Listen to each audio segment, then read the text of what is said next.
Ada beberapa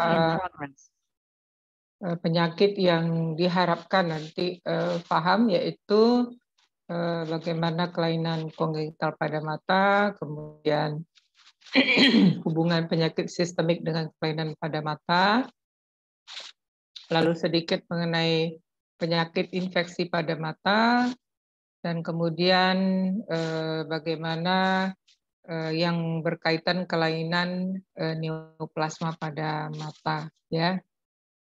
Nah, kita masuk ke topik kelainan kongenital pada mata.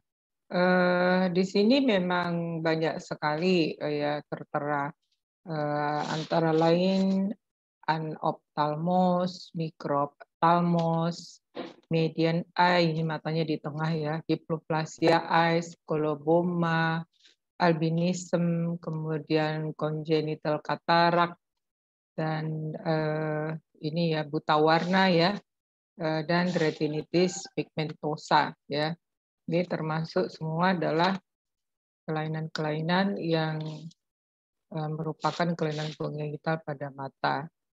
Sebagai contoh kita lihat di sini gambaran dari siklopia atau disebut single eye, kemudian anophthalmos ya. Kalau kita lihat ini siklopia atau single eyes, ini beberapa literatur menyebutkan nama lainnya adalah juga dikenal sebagai ini. Jadi ini sama ini tuh satu grup ya, siklopia, kemudian probusis ya kalau nggak salah, proboscis, kemudian single median eye ya, dan anophthalmos. Nah, baru-baru ini ada terbaca saya ada satu kejadian kasus siklopia ini di daerah Sumatera Utara, tepatnya itu di Kabupaten Mandailing Natal. Itu baru beritanya itu ada sekitar tanggal 13 bulan 9 2021. Nah, ini memang termasuk kasus yang sangat langka di dunia. Literatur itu menyebutkan 1 di antara 100.000 bayi yang lahir ya. Nah, nama lainnya itu disebut juga alobar holoprosencephaly ya. Dan ini menurut literatur terjadi akibat ketika bagian otak depan itu tidak membelah dengan sempurna ya. Dan ini berkaitan dengan kromosom 13 ya. Namun pada penelitian-penelitian juga bisa bisa diketahui ada hubungannya dengan obat-obatan, kemudian radiasi ya pada ketika si ibu hamil, dan termasuk merkuri. Nah, jadi kalau kita lihat juga merkuri sebagai salah satu penyebabnya, kemungkinan yang di Tapanuli Selatan itu bisa ada hubungan dengan merkuri, sebab di daerah Tapanuli Selatan itu sekarang banyak sekali penambang-penambang liar ya. Yang penambang-penambang liar itu semuanya menggunakan merkuri, dan merkuri tersebut mereka larutkan di air sehingga mungkin si ibunya itu mengkonsumsi air aliran sungai yang tercemar oleh merkuri. Jadi mungkin ya, tetapi kasus ini tidak dilanjutkan dengan penelitian oleh pemerintah daerah setempat, dan menurut berita yang saya baca bahwa si bayi juga hanya bertahan selama 7 jam, kemudian dikebumikan ya. Nah, kemudian koloboma ya. Nah, koloboma ini adalah merupakan defek okular ya, mengenai iris, kemudian lensa, koroid ya, kemudian retina ya, saraf optik ya. Nah, ini koloboma juga biasanya ada hubungannya dengan mikroptalmus ya. Jadi kalau yang terkena itu adalah iris, maka biasanya akan terjadi fotofobia, distorsi daripada ini ya, pemandangan, vision distortion, atau kadang-kadang double vision ya. Nah, koloboma ini di dalam beberapa literatur selalu dijumpai pada Treacher-Collins syndrome ya. Kemudian ada yang menyebutkan juga pada sindroma cryptopalmus dan Patau syndrome ya. Itu selalu juga koloboma ini bisa dijumpai. Nah, itu sederhananya tentang koloboma. Nanti boleh ditambah literatur masing-masing. Nah, bagaimana congenital katarak?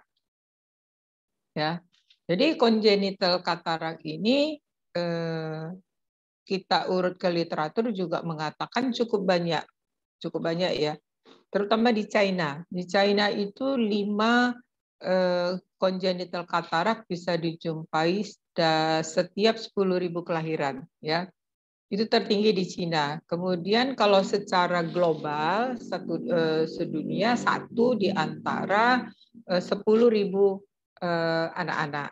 Nah, kalau di US itu 2 per 10.000 kelahiran ya. Itu congenital incidence daripada congenital katarak, dan ada hubungannya dengan sindroma rubella. Rubella ini sebetulnya adalah sejenis virus ya yang bisa menginfeksi melalui plasenta ke bayi-bayi yang masih di dalam kandungan melalui ibunya yang terinfeksi oleh rubella. Nah, saya ingin memberikan satu informasi. Itu salah satu, nanti kalian bisa cek di YouTube. Itu salah satu anak dari Ratu Juliana ya, adik Princess Beatrix. Itu kalau kamu mau lihat di YouTube itu adalah keluarga kerajaan Belanda. Nah, salah satu adik mereka, kebetulan saya karena dulu pernah tinggal di sana waktu ibu saya sekolah di tahun 75 sampai 77. Nah, itu si Ratu Juliana itu punya 4 anak. Anak pertama Beatrix, Margaret, habis itu Irene, dan yang terakhir ini namanya Christina ya. Nah, baru saja meninggal kalau nggak salah 3 tahun yang lalu. Nah, pada waktu ini Ratu Juliana mengandung anaknya yang keempat ini perempuan, si Christina ini, dia menyambut tentara serdadu daripada Belanda itu pulang dari Perang Dunia Pertama. Ya, Perang Dunia Kedua deh. Nah, setelah itu Ratu Juliani terinfeksi rubella, ya, rubella. Dan memang anak beliau yang Christina ini, Princess Christina itu memang matanya cacat. Beliau itu menderita congenital katarak. Ya, sehingga lama-lama itu pemandangannya terganggu ya. Sri, kalian masak apa ini? Kok ada bau tajam ini dari siapa ya? Oh, ini. Tadi dia dengan telur itu. Iya, dikasih kipas angin lah. Oke, nah itu sindroma rubella. Maaf ya, tajam kali ininya. Jadi di negeri Belanda itu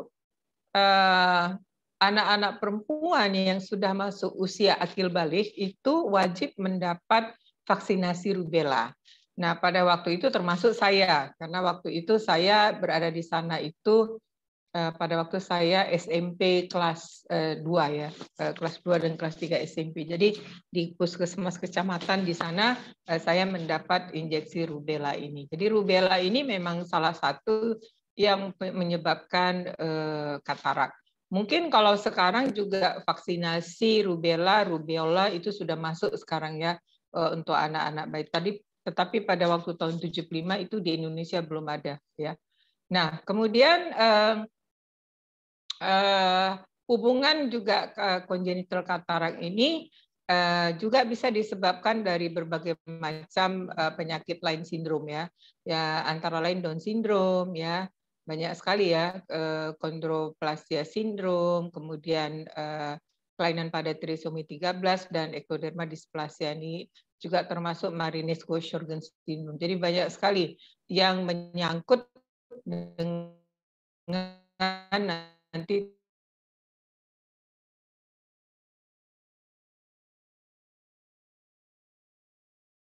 masuk kemudian albinisme. Ya, ocular albinism ini hanya terjadi pada mata ya. Jadi pada kulit, pada rambut itu tidak ya. Jadi X-linked chromosomal inheritance ini khusus di ocular albinism. Tapi kalau oculocutaneous albinism (OCA) itu bisa mengenai mata, kemudian rambut, kulit dan dia juga bisa muncul dalam berbagai bentuk yang berbeda-beda ya. Nah, ini berhubungan erat dengan ini ya, tirosinase enzim ya, yang sebetulnya si enzim ini mengonversi asam amino tirosin ke melanin. Jadi melanin ini kan kita tahu bahwa merupakan satu biokimiawi sel yang mempengaruhi warna kulit, mata dan rambut kita ya. Jadi di sini kelainannya disebut seperti itu. Nah, kemudian kalau si oculocutaneous albinism ini katanya juga berhubungan dengan mutasi gen OCA1 sampai OCA7 ya. Jadi pigmen kulit berkurang, pigmen rambut berkurang, kemudian pigmen mata juga berkurang ya. Ini yang selalu sering dijumpai kalau ocular albinisme itu yang tipe 1 yang mutasi daripada X kromosom ya. Nah, lalu albinisme itu tadi kita lihat di sini gambarannya ya. Bisa terjadi pada kulit ya, rambut ya. Dan biasanya mereka merupakan orang-orang yang beresiko untuk terjadinya skin cancer ya. Jadi tidak adanya melanin itu menyebabkan tidak adanya proteksi terhadap ultraviolet ya. Makanya mereka sangat beresiko untuk terkena kanker kulit ya. Nah, kemudian color blindness ya, ini buta warna dari kecil. Kemudian retinitis pigmentosa ini juga adalah satu penyakit akibat kelainan ini ya kromosom ya. Nah, jadi ini adanya kerusakan ya pada bagian mata itu ya, bagian batang dan cones-nya yang terletak di retina ya. Jadi pada retinitis pigmentosa kita lihat gambarannya ada bercaknya ya, sedangkan pada mata yang normal tidak seperti itu ya. Jadi bagian perifer itu dan pada waktu malam hari itu lebih berdampak ya pada retinitis pigmentosa ini. Nah, kemudian kalau kita pahami bahwa jaringan mata ini struktur paling banyaknya di situ adalah komponen pembuluh darah ya, kemudian jaringan adiposa ya, kemudian extraocular muscle-nya ya ada, tetapi extraocular muscle-nya juga biasanya gembur ya, itu di jaringan mata ya. Jadi banyak juga ada hubungannya kalau misalnya terjadi adanya penyakit-penyakit yang berhubungan dengan sistem pembuluh darah, biasanya jaringan mata ini juga bisa terkena dampaknya. Nah, salah satu itu ada dua yang selalu mengenai mata, antara lain adalah retinopati diabetik, kemudian retinopati hipertensi, dan juga gangguan pada jaringan mata akibat gangguan pada tiroid, ya, pada hipertiroid.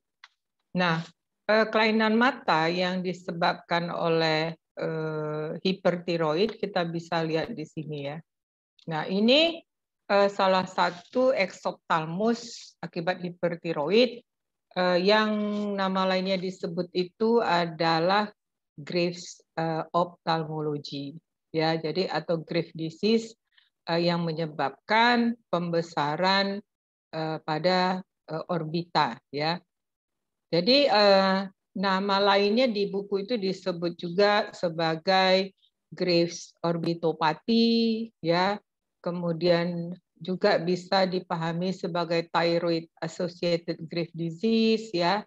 Atau mata seperti ini dapat disebut sebagai thyroid eye, mata tiroid, ya. Jadi apa kalau kita lihat di sini kejadiannya? Makanya matanya bisa terbuka lebar gitu, ya. Ternyata terjadi pembesaran pada soft tissue dari mata, ya. Kenapa? Karena adanya tekanan yang bertambah di dalam tulang mata, ya, bukan tulang mata, rongga tulang, ya. Jadi increase pressure within the bony cavity, di rongga tulang itu, ya. Nah, kalau kita lihat seperti ini, bagaimana sebetulnya susunan secara anatomikal dan histologiknya di sini? Kita tahu bahwa pembesaran ini, ya, itu tadi sudah disebutkan, dia akibat soft tissue itu menjadi besar, ya. Kemudian adanya tekanan yang meningkat di dalam bony cavity rongga itu, ya. Nah, extracellular muscle dan adiposa tissue ini, di sini ada jaringan adiposa, ada juga otot-otot, itu juga cenderung jadinya ikut membesar, ya. Tetapi ada beberapa literatur menyatakan kalau kasus ini terjadi pada usia di bawah 40 tahun, dia lebih cenderung pembesaran daripada jaringannya itu adalah jaringan lemak, ya. Jadi extra fat expansion, ya. Namun kalau katanya pasiennya di atas 60 tahun itu lebih pembengkakannya bersumber kepada pembengkakan otot, ya. Nah, kalau dua-dua ini sangat membesar, orang juga menyebutkannya sebagai istilah proptosis atau dikenal globe protrudes, ya, dia menonjol, ya. Dan ini nanti bisa menyebabkan dekompresi pada mata, pada orbit, ya.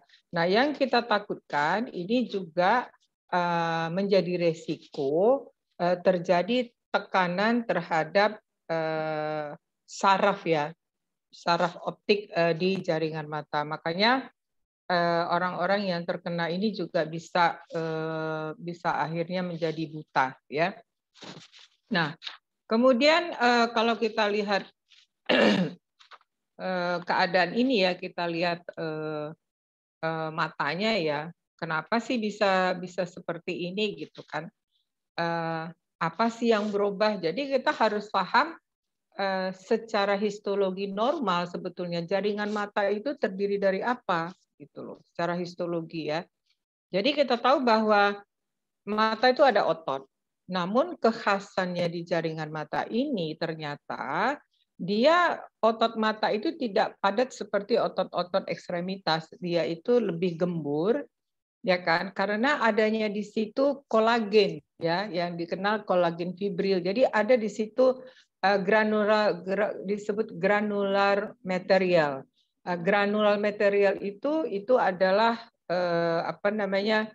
kolagen, ya, kemudian glikosaminoglikans dan hyaluronidase. Nah, jadi itu ada di sekitar daripada otot mata. Makanya otot mata kita ini bersifat bisa mengikat air. Nah, pada kasus ini akhirnya bisa terjadi juga udem. Jadi otot mata ini, bayangkan kalau misalnya dia tidak gembur, ya mata kita ya nggak bisa nutup ya, gitu ya. Artinya mata kita kelopak matanya jadi tegang gitu. Jadi disinilah kekhasan secara histologi jenis daripada sifat daripada sel-sel jaringan yang ada di daerah orbita. Nah, kemudian bagaimana dia bisa jadi membengkak ya? Jadi membengkak begitu. Ternyata bisa terjadi infiltrasi sel mononuklear ya, baik secara fokal maupun diffuse ya, di dalam ekstraokuler itu ya. Nah, akhirnya ini menyebabkan jaringan lemak ya, adiposa, kemudian di sini juga ada kelenjar lakrimal ya kan, kelenjar air mata ya. Kemudian ada juga yang menyebutnya di situ kan ada levator muscle ya, jadi otot ya. Nah, ini akan menjadi sedikit lebih gembur. Kenapa? Sebab ternyata di otot-otot mata itu berkaitan erat dengan adanya tirotropin reseptor, ya. Nah, jadi hal-hal bersifat mekanisme selular itu sangat mempengaruhi bagaimana terjadinya Graves exophthalmos ini ya. Nah, jadi bagaimana peran si tirotropin reseptor? Jadi bagaimana mekanisme daripada molekuler mekanismenya ya?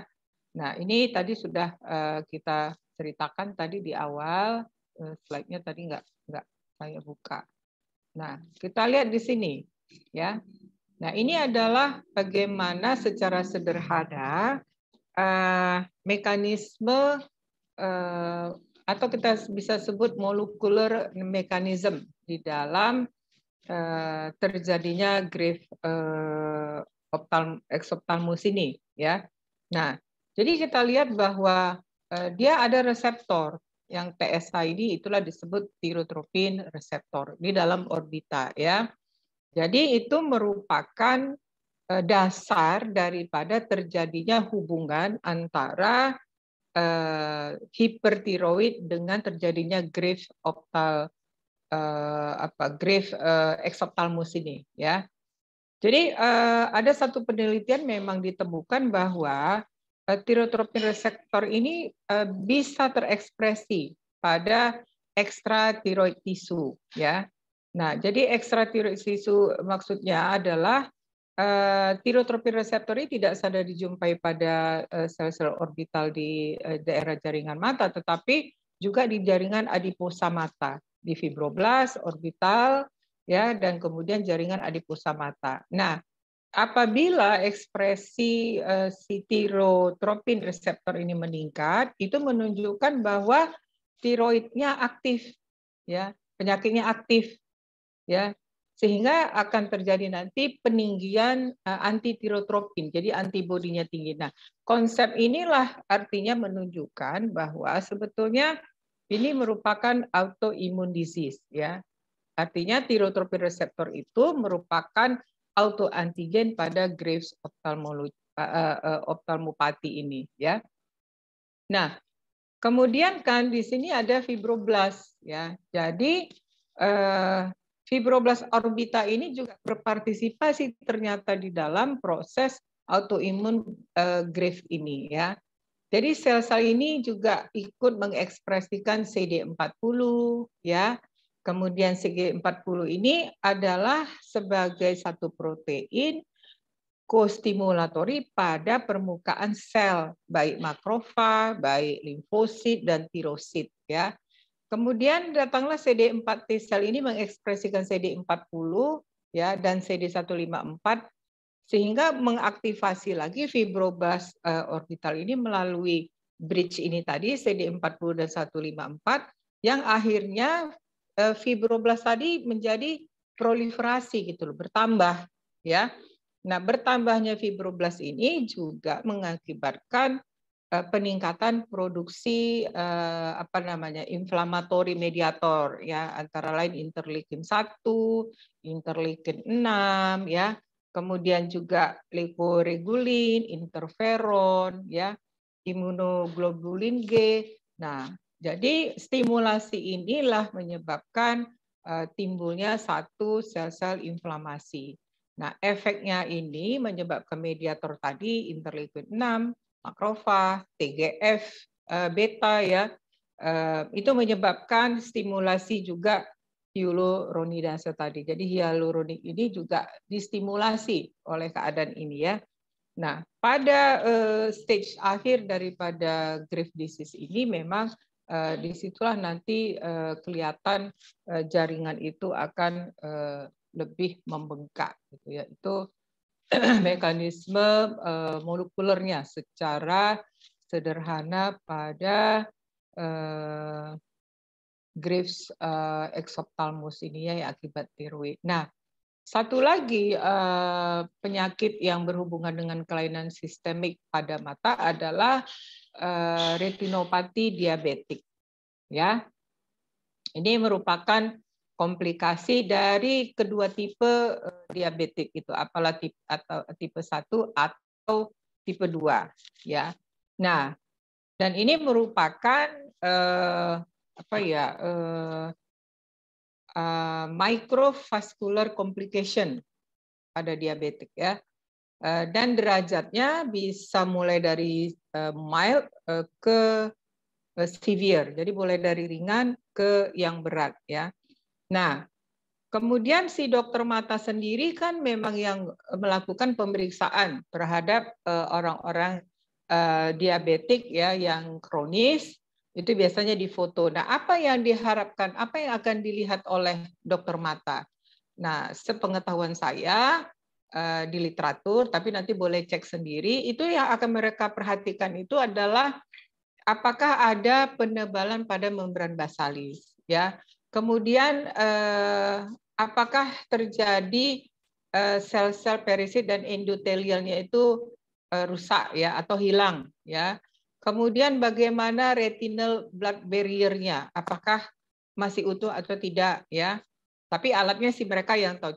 Tapi saya coba hanya baca di literatur itu. Nah, yang keempat, bagaimana perfusi di daerah kapiler retina. Biasanya kan di sini kapiler itu kan perfusinya baik. Ini bagaimana keadaan ini ya. Kemudian apakah ada pembentukan pembuluh darah yang baru yang disebut retinal neovascularization. Nah, itu dilihat gambaran patologisnya oleh dokter mata. Nah, lalu kan kita bertanya ini kan, selain daripada di sini faktor resiko secara sederhana, usia, lamanya kronis atau tidak, kemudian nggak terkontrol, kemudian dia hamil apa enggak, kemudian ada nggak dia hipertensi, apakah karena semuanya itu ujungnya karena diabetes ini merusak sistem pembuluh darah tubuh, makanya kadang-kadang ginjalnya juga jadi rusak ya, bisa terjadi nefropati, kemudian metabolisme daripada glukosa itu juga sudah tidak normal, menyebabkan dia terbentuknya lipid ya, dan orangnya obesitas, anemi, dan faktor-faktor lainnya. Tapi yang paling kita harus pahami, ada mekanisme molekulernya dari aspek biokimiawi daripada sel yang ada di sekitar pembuluh darah di mata itu ya. Jadi kalau lihat tadi nih ya, gambarannya saya tidak bisa menceritakan secara detail ya karena saya bukan dokter mata. Nah, tetapi yang perlu kita lihat itu adalah di sini ya. Ya, bagaimana patogenesisnya? Ini hubungannya semua dengan metabolisme glukosa, ya. Semua sarangnya itu di situ karena glukosa itu tinggi ya, disebut hiperglikemia. Nah, dan pasti ada pathway-nya. Kita tahu bahwa metabolisme itu kan pathway-nya banyak ya, galurnya banyak. Nah, salah satu dari begitu banyak itu pathway-nya itu ada yang dikenal di sini. Pathway-nya itu adalah melalui adanya intracellular sorbitol accumulation. Nah, intracellular sorbitol accumulation itu adalah sebenarnya salah satu molekular pathway yang tidak normal pada saat hiperglikemi ini terjadi, ya. Nah, kemudian ada yang disebut juga free radical. Free radical ini juga pathway. Ini dikenal dengan nama lainnya itu terbentuknya ROS, ya, spesies ROS, ya, oxidative ROS. Nah, kemudian ini juga sebetulnya adalah protein kinase C pathway, ya, activation, ya. Nah, ada lagi yang dikenal, ini mungkin nggak tertulis di sini, hexosamin pathway, ya. Nah, kemudian ada yang dikenal namanya salah satu end product daripada intracellular sorbitol accumulation itu disebut AGES, namanya. AGES itu Advanced Glycation End Product Formation. Ya, itu salah satu juga hasil metabolisme daripada glukosa itu, ya. Nah, kemudian juga menyangkut retinal angiotensin system, juga menyangkut pathway neural immunoinflammatory mechanism. Nah, kemudian ini tadi free radicals ini dikenal spesies. Bahkan sekarang ini dengan pengetahuan tentang kemajuan epigenetik, bahkan di situ berperan itu adanya perubahan pada metilasi DNA, ya, di mana pada struktur modifikasi histon, ya, dan non coding RNA. Ya, jadi banyak sekali pathway yang belakangan ini secara epigenetik itu dikenal. Nah, kalau kita lihat di sini hiperglisemia ini, ya. Nah, apa intracellular sorbitol accumulation itu? Maksudnya adalah proses di sini itu tadi kondensasi dalam proses penurunan glukosa. Jadi bagaimana menurunkan glukosa itu, ya? Dan kemudian adanya juga sekaligus di situ terbentuk residu-residu yang lain, antara lain residu protein, lipid, kemudian asam nukleik, ya. Nah, inilah end product tadi yang disebut itu dari sini dikenal dengan nama advanced glycation end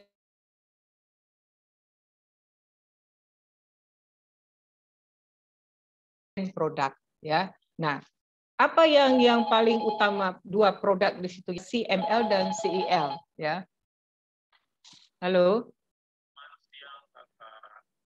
Sebentar ya, lagi ngajar, bentar lagi ya.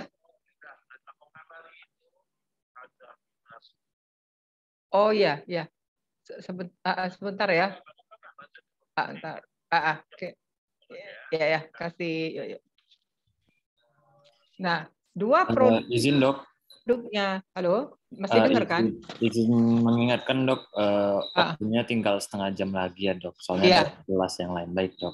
Iya, kalau yang topik yang lain itu tidak begitu saya rasa belajar sendiri juga nggak apa-apa. Nah, jadi di sini ya ada dua end produknya yang bisa menyebabkan kerusakan pada retina itu, yaitu karboksil metilisin dan karboksil etilisin namanya, CML dan CEL. Satu lagi ada namanya tuh kalau di biokimia itu pentosidin, ya. Jadi marker kalau AGS ini tinggi pada orang yang hiperglikemia itu, ini menjadi marker ini pentosidin ini, ya. Ya, kemana dia akan merusak microvascular blood barrier pada retina. Ini penyebabnya, ya. Nah, kemudian ada ya itu tadilah VEGF, monosit, ya. ICAM banyak sekali, ya, itu yang menyebabkan itu. Nah, sedangkan si protein kinase itu juga, ya. Jadi dia itu menyebabkan peningkatan daripada blood flow, menyebabkan membran basementnya menebal, kemudian ekstraseluler matriksnya juga rusak, permeabilitas pembuluh darah di mata juga rusak, malah bisa menyebabkan apoptosis dan sitokin activation, ya. Itu pathway-nya. Nah, kemudian juga aktivasi yang lain itu dari polyol tadi ada saya sebut polyol pathway, kemudian hexosamin pathway ya. Kalau hexosamin pathway ini di sini menyebabkan retinal neurodegeneration. Jadi di induksinya apoptosis itu lebih banyak terjadi ya. Nah, sedangkan di sini adalah pengertian daripada oxidative stress ya. Jadi produknya tadi si AGS itu juga sebetulnya akan memproduk oxidative stress itu lebih banyak. Makanya ada beberapa literatur menyatakan boleh dipakai terapi itu vitamin E. Ya, itu mungkin katanya membantu. Oke, ini adalah kategorinya ya. Kategori 1, 2, 3, 4 ya. Ini juga nanti bisa dipelajari. Kemudian di sini kita lihat gambarannya tipe daripada diabetik retinopati ya. Jadi kita lihat bagaimana di sini terjadinya pembuluh darah yang abnormal ya. Tadi pathway-nya itu mungkin secara sekilas bisa nanti didalami lagi ya. Nah, kemudian ini retinopati hipertensif ya. Ini akibat vasospasme ya pada pembuluh darah di daerah retina ya. Juga bisa kalau yang kronik itu disebabkan oleh arteriosklerosis ya dan bisa menyebabkan kehilangan kemampuan melihat ya. Nah, ini juga ada gambaran-gambarannya dimulai dari grade 1, grade 2, grade 3, grade 4 ya. Yang bisa ini dilakukan pemeriksaan oleh dokter mata ya. Ini juga kita lihat bagaimana hipertensi bisa menyebabkan pendarahan pada retina ya. Ada beberapa tipenya, ada yang disebut flame hemorrhage, cotton wool spot ya, heart exudat ya. Ini gambaran daripada retinopati hipertensi. Waktu kita 1 jam aja ya. Ya, Hasian ya. Iya, Dok. Tulisan. Oke. Nah, sekarang ini tentang penyakit infeksi pada mata ya. Radang, konjungtivitis, trachom, dan infeksi herpes simplex pada kornea. Kalau konjungtivitis kita lihat di sini biasanya disebabkan mikroorganisme ya. Kemudian bisa juga karena hematogen ya, iatrogenic infection atau akibat surgical setelah operasi katarak ya, atau penggantian kornea ya atau prosthetic lens ya. Itu bisa menyebabkan konjungtivitis. Dia ada yang exudat discharge ya. Kalau ada yang purulen, kemudian fibrinus, serus dan perdarahan exudatnya ya. Kemudian ini kita lihat gambarannya ya. Contohnya radang pada konjungtiva ya, kemudian ini yang normal ya, ini yang infeksi ya. Kemudian trakoma ya, ini adalah satu infeksi yang kronis akibat Chlamydia trachomatis, disebut juga swimming pool konjungtivitis ya. Kalau mengenai ini juga bisa dijumpai pada anak-anak dan orang tua ya. Dan apa namanya, kalau pada dia kalau misalnya dia sudah bisa sistemik, maka bisa menyebabkan blind ya, kebutaan. Namun bisa juga remisi ya. Nah, kemudian trakoma ini pada anak-anak juga bisa dijumpai yang baru lahir ya, disebut Blenore ya, atau disebut juga purulen konjungtiva ya. Nah, kemudian juga biasanya dijumpai ada kronik follicle konjungtivitis, adanya sel-sel limfosit, hiperplasia ya. Kemudian bisa terjadi fibrosis konjungtiva dan pada kelopak mata ya. Itu konjungtivitis, ini kita lihat gambarannya ya. Nah, kemudian pada ini infeksi herpes simplex ya. Ini merupakan apa namanya infeksi pada mata akibat herpes simplex virus. Nah, klinisnya bisa jadi keratitis, blefaritis ya. Nah, kemudian bisa mengenai stroma ya. Kemudian bisa berulang ya. Nah, kemudian juga kalau selalu terinfeksi kembali, ini menyebabkan acute retinal necrosis ya. Jadi ini adalah infeksi herpes simplex virus pada mata. Nah, di sini klasifikasinya dikategorikan apabila dia mengenai epitel atau stroma ya, atau stroma dengan ulkus atau endothelial keratitis. Nah, ini nomenklaturnya bisa dibedakan. Kalau epithelial keratitis disebut dendritic keratitis, geographic keratitis. Ini adalah istilah-istilah klasifikasi pada infeksi herpes simplex pada mata. Ini adalah contohnya ya, kelihatan. Kemudian ini adalah lapisan selnya yang kelihatan ada radang ya. Ini adalah khas daripada infeksi virus ya. Jadi ada hollow namanya di sini, ada lapisan yang kosong di sekitar inti selnya. Nah, kemudian kita lihat ini adalah neoplasma pada mata.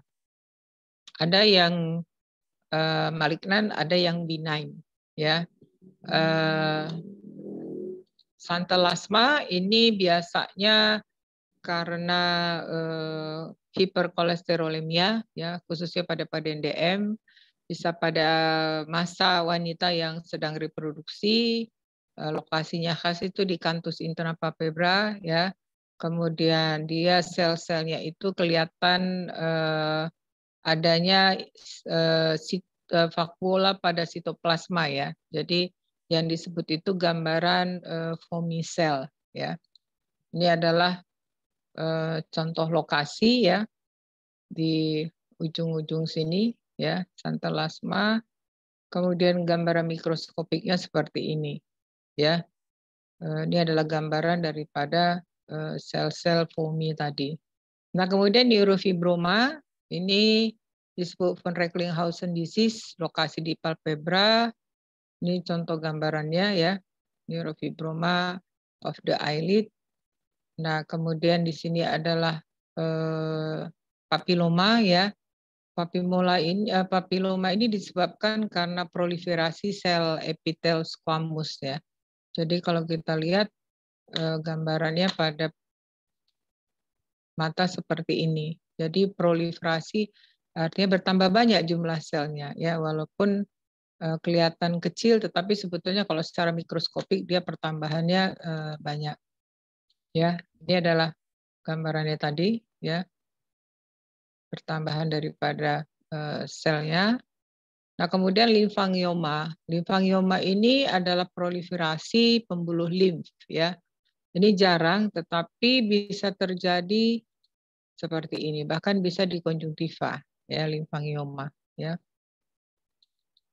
Ini kita lihat struktur daripada sel squamous dengan komponen daripada pembuluh limf yang menebal ya. Nah, kemudian nefus, sel nefus ini bisa berasal dari disebut nefus cell dan ini merupakan sel-sel epitel. Namun dia bisa intradermal, bisa di junctional dan ataupun bercampur dan bisa terdapat di bagian konjungtiva ya, nefusnya di sini. Nah, kita lihat gambarannya seperti ini ya. Ini adalah yang intradermal ya. Kemudian ini ada seperti sarang-sarang ya. Kemudian ini juga merupakan sarang-sarang nestnya ya di struktur daripada epidermis junction ya. Ini adalah nefus. Nah, kemudian kita lihat ini bone disease ya. Ini merupakan jenis intraepithelial neoplasma atau juga disebut jenisnya karsinoma in situ. Kemudian biasanya selnya atipik dan pleomorfik bermacam-macam bentuk. Ini sangat jarang bone disease ini, tapi kalau kita lihat tipenya nih seperti ini. Ya. Ini dari wajah pelipis sebelah kanan ya. Bone disease. Nah, ini termasuk kalau kita lihat di sini, ini termasuk malignan ya, bone disease ini ya. Kemudian kita lihat lagi contoh lain malignansi pada kulit adalah squamous cell carcinoma, ya. Ini jenisnya mulai dari yang non keratinazing dan keratinazing, selnya juga beragam ya, pleomorfik ya, dan intinya hiperkromatik. Keratin bisa dijumpai dan bisa tidak dijumpai ya. Ini merupakan sel ganas dari sel-sel epitel. Nah, bisa kita lihat itu seperti ini gambarannya ya. Jadi ini adalah satu gambaran invasif squamous cell carcinoma. Kemudian ini adalah gambarannya ya, keratinnya. Ini adalah gambaran tumor selnya ya. Nah, selanjutnya adalah basal cell carcinoma. Ini berasal dari sel-sel basal di kulit ya. Dia gambarannya monoton ya, tapi ada susunan palisade ya, dan intinya itu basofilik ya. Jadi kalau kita lihat lokasinya itu memang di sekitaran mata. Ada yang bisa di sini, ada bisa di sini ya. Ini satu basal sel karsinoma ya. Tahu di gambarannya kita lihat seperti ini ya. Jadi permukaan kulit ya, kemudian dari sel basal. Jadi basal sel karsinoma itu dia berasal selnya itu yang ganas ada dari sel-sel basal di kulit ya. Nah, kemudian malignan melanoma. Ini selalu itu di daerah koroid ya.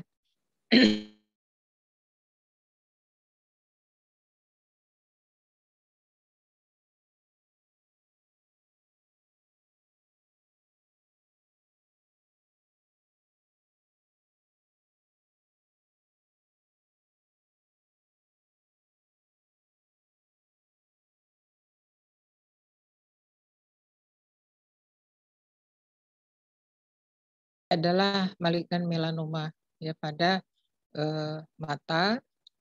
Kemudian kita lihat gambarannya, warna kecoklatan ini komponen daripada sel-sel yang mengandung melanin ya gitu.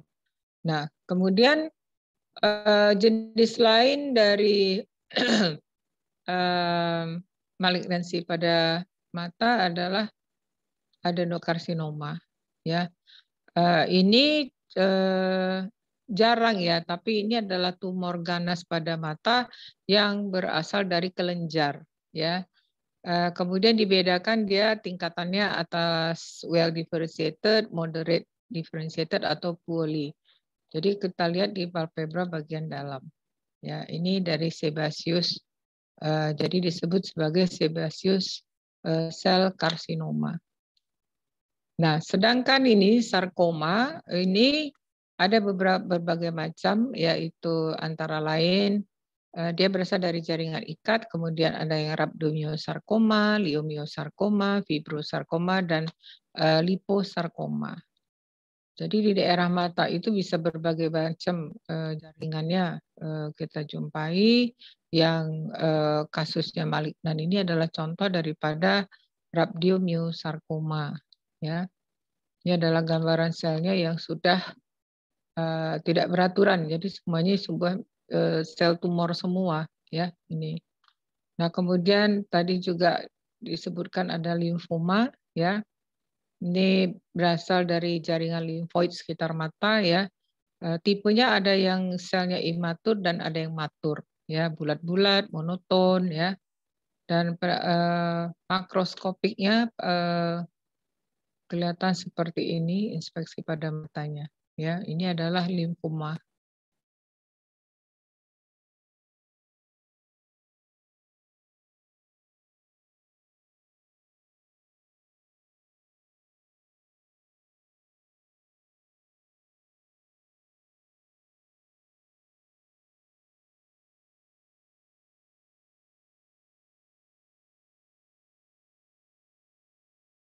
Sel-sel yang imatur, ya. Jadi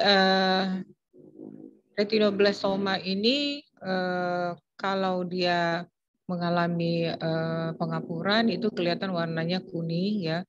Kemudian pada gambaran mikros itu selnya kecil-kecil, ada yang bulat, kemudian khasnya dia ada rosette cell, ya, kemudian ada gambaran nekrosis dan perdarahan, ya. Itu gambaran mikroskopiknya. Jadi kalau kita lihat lagi survival rate-nya tinggi, ya, tapi kalau tidak dilakukan terapi itu memang fatal, ya, dan biasanya di sini juga ada hubungannya dengan familial dan kromosom 13 pada Q14 band-nya, ya. Jadi ini memang kelainan tumor ganas pada anak-anak. Nah, secara klinis biasanya terlihat itu leukoria, ya, kemudian hipemi, strabismus, sakit matanya dan tidak bisa melihat, ya, si anak. Jadi kita lihat juga gambarannya seperti ini, ya. Ini adalah intraocular photograph dari endophytic retinoblastoma. Jadi si anak bisa kelihatan matanya seperti ini, ya. Dan kemudian yang terakhir adalah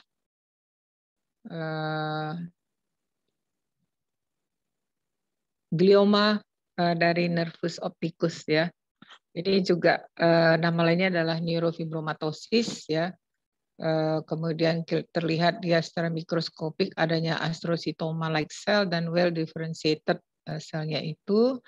Nah, kalau dioperasi dan radioterapi itu sangat membantu karena usia masa hidup 5 tahunnya mencapai 90%.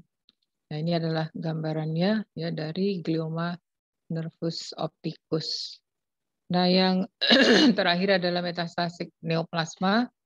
Ya, ini lebih disebut primary lesion dari leukemia, breast cancer atau lung cancer.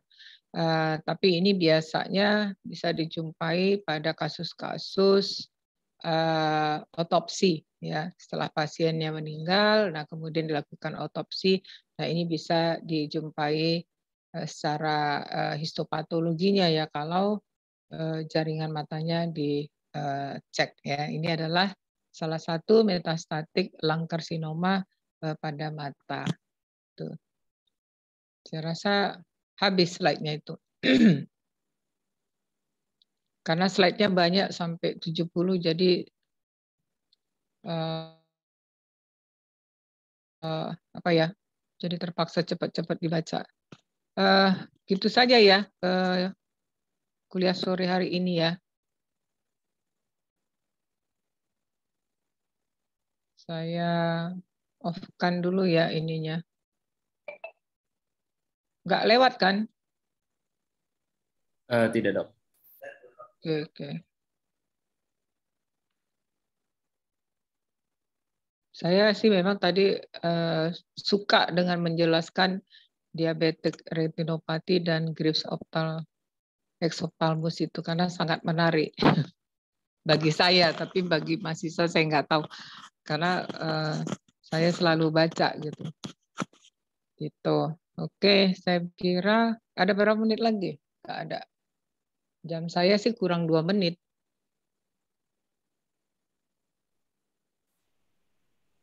Absennya nggak ada, ya? Biasa. Kalau untuk dosen biasanya cukup saya screenshot kemudian nanti saya tempel di daftar hadir dari Mio gitu, Dok. Oke. Tapi nanti saya ada kasih link berita acaranya ke dokter. Oke. Terus mahasiswanya berapa orang, ya, Hasian?